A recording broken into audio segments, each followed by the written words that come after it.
రావడానికి కొంచెం భయపడుతున్నారు. ఎందుకంటే జగన్మోహన్ రెడ్డి గారు పాలన చూశారు కదా సార్, 2019 నుంచి 24 వరకు 3 రాజధానులు అన్నారు. ఇప్పుడు రేపు పొద్దున మళ్ళీ జగన్మోహన్ రెడ్డి గారు లేకపోతే చంద్రబాబు నాయుడు గారి తర్వాత ఇంకో వ్యక్తి ఎవరో వచ్చి మాకు ఉత్తరాంధ్ర ప్రత్యేక రాష్ట్రంగా కావాలంటే మళ్ళీ సినీ పరిశ్రమ ఇంకొక 20 సంవత్సరాల తర్వాత ఇంకెక్కడికైనా వెళ్ళిపోద్దా?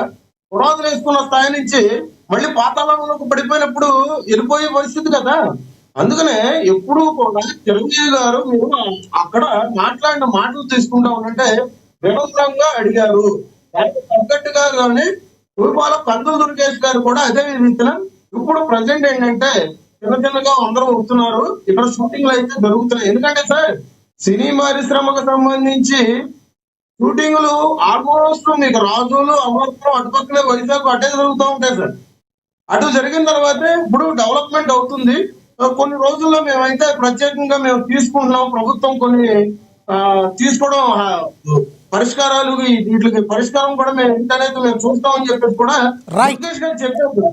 కానీ ఇక్కడ పవన్ కళ్యాణ్ గారు ఏదో డిప్యూటీ సీఎం గా ఉన్నారనో, లేదంటే చిరంజీవి గారు ఒక సినిమా స్థాయిలో ఇంటి వ్యక్తులుగా ఉన్నారనో, తమ్ముడు నువ్వు నంది అవార్డుల గురించి మాట్లాడాలంటే అట్లాగా చేసే ఇది మెగా కుటుంబంలో అయితే నాకు గుర్తయితే లేదు సార్.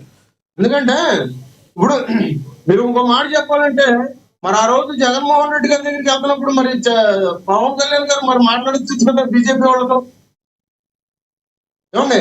మరి ఆ రోజు ఎందుకు చేయలేదు? ఇక్కడ ఒక విషయం, చిరంజీవి గారు పవన్ కళ్యాణ్ గారికి అన్నయ్యే.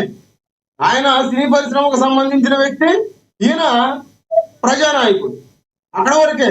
అంతేగాని ఇంట్లో సందర్భాలు నంది అవార్డుల గురించి వాటి గురించి వీళ్ళు చర్చించుకునే సమయం లేదు. ఇవాళ రోజున మీకు తెలియదే ఉంది, ఆల్మోస్ట్ పవన్ కళ్యాణ్ గారు ఏపీలోనే రాజకీయాల్లో ఎంత బిజీగా ఉన్నారో ఆయన శాఖల ప్రకారంగా మీరు చూస్తూనే ఉన్నారు.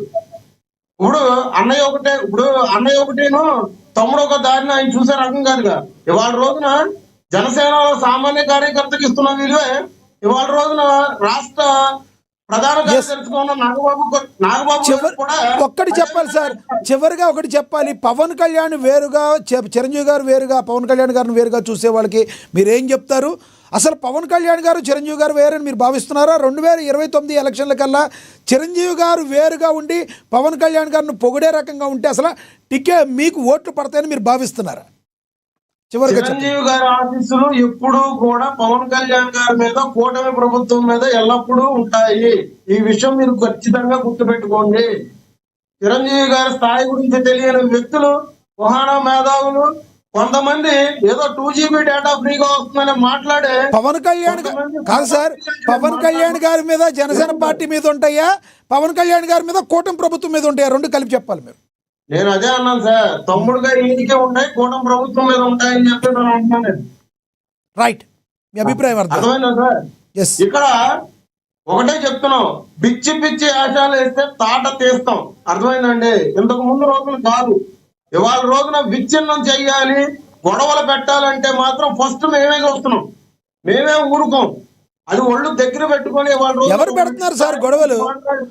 ఎవరు పెడుతున్నారు? మాట్లాడేటప్పుడు వాళ్ళ స్థాయి తెలుసుకొని మాట్లాడితే బాగుంటుంది. సపరేట్ గా గొడవలు ఎవరు పెడుతున్నారు మీకు? మీరు ఇందాడు ఏమన్నారు, కూటమిలోనే ఉన్నారు అంటున్నారు కదా సార్. ఇప్పుడు విజయమ్మ గారి లెటర్ వచ్చిందంటే పుట్ట మహేష్ యాదవ్ టాపిక్ డైవర్ట్ చేయడానికి విజయమ్మ గారి లెటర్ వచ్చిందంట. ఇవాళ రోజున చిరంజీవి గారి టాపిక్ వచ్చిందంటే రేపు పొద్దున అవే ఎంత వైసీపీ వాళ్ళే చేస్తున్నారు అని చెప్పేసి మేము నోటితో చెప్పిస్తామని వైసీపీ నాయకులు ఎదురు ఊబిళ్ళు ఊరుతా ఉంటారు. సార్, రాష్ట్రంలో కులాల మధ్య, మతాల మధ్య ఇట్లాంటివన్నీ మేము ప్రతి చర్యలు మేము రోజు చూస్తూనే ఉన్నాం సార్. మాకు ఎవరు చేస్తున్నారు అనేది మాకు తెలుసు. దీనికి పర్యావరణాలు ఏ విధంగా ఉంటాయో కూడా రేపు రానున్న రోజుల్లో మేము చూపిస్తాం.